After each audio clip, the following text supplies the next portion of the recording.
Somewhere in the northern sky, a radio telescope detected a burst of energy so brief and so violent that it released more power in 1 millisecond than our sun will in 10,000 years.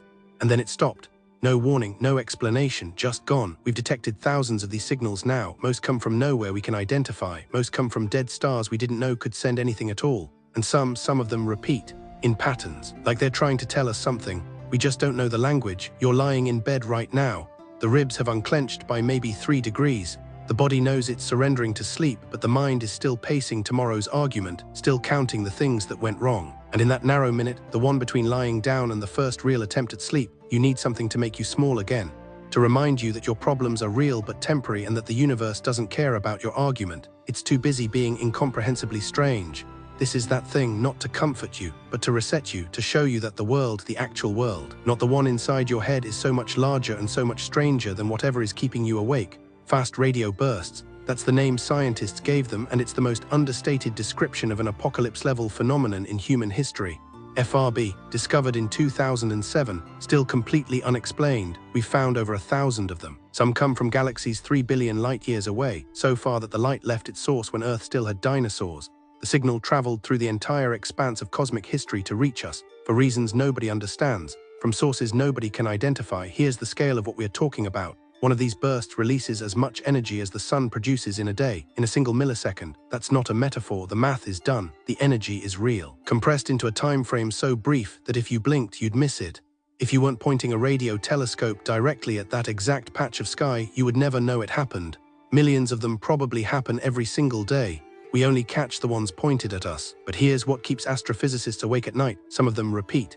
FRB 121,102, that's the one. It's from a dwarf galaxy 6 billion light-years away. And it doesn't just burst once, it repeats, multiple times in sequences, not random, not chaotic, structured. Like something is sending the same message over and over again. And we have no idea why. We have no idea what creates enough energy to do this in the first place. The theories are falling apart. At first they thought merging neutron stars. Then magnetars, the most magnetic objects in the universe, dense enough that a teaspoon would weigh 1 billion tons on Earth. But magnetars don't repeat like this. Magnetars don't have this kind of precision. Something else is doing this, something we haven't discovered yet. Something that operates on physics we haven't written down. Then there's the second mystery. In 2015, the Kepler Space Telescope was watching a star called KIC 8,462,852. And it did something stars aren't supposed to do. It dimmed, not like a solar flare or a planet passing in front. Complete, dramatic, uneven dimming, like something massive was blocking the light. Something big enough and close enough to steal 20% of a star's output for weeks, and then it would brighten again. And then it would happen again at random intervals, like something was orbiting the star, something we should be able to see, something that should have a heat signature, something that should exist in any normal way, but we can't see it. KIC 8,462,852, Tabby's star, named after the astronomer who first flagged it. And it's still dimming, still inexplicable. The leading theory is a massive structure made by an advanced civilization, a Dyson sphere, a swarm of solar collectors harvesting energy from the star. The problem is we have zero evidence of any civilization capable of that, and we have zero evidence of anything we can actually detect with our instruments. Just absence. The star dims, we look, there's nothing there. And it keeps happening. Scale this. The star is 1/200 light-years away. Whatever is orbiting it, if something is orbiting it, that structure would be larger than our entire solar system.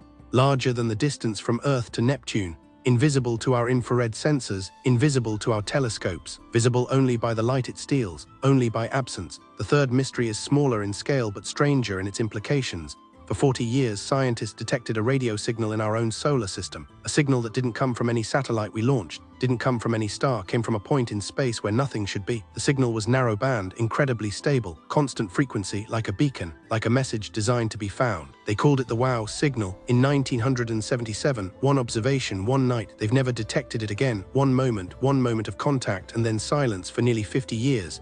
Scientists have argued about it ever since. A satellite, a pulsar we'd never detected, a natural phenomenon we don't understand, a deliberate signal. The observations were real, the signal was real, but reproducibility, the foundation of science, shattered. You can only prove something by finding it again, and we never have. Think about what this means. These phenomena are real, we've measured them, we have data, we have telescopes pointed at them right now, and we have no framework to explain them, no physics that accounts for them. The universe is telling us very clearly that something is happening that we don't have the words for yet. That's the actual mystery, not aliens, not confirmation of life. Just the fact that the universe is operating on rules we haven't discovered yet. that there are phenomena active, happening constantly that we stumble across by accident, that for every mystery we solve we find something darker and larger waiting underneath.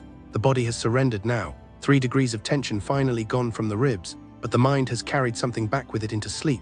The knowledge that while you were lying there thousands of miles away, a radio telescope was detecting signals from sources that might not exist in any way we understand, that the universe is far stranger than what your problems told you, that you are smaller than you thought, and that smallness is relief. The mysteries stay, the signals keep coming, and we keep listening, knowing that one day we might finally understand what the universe has been trying to tell us all along.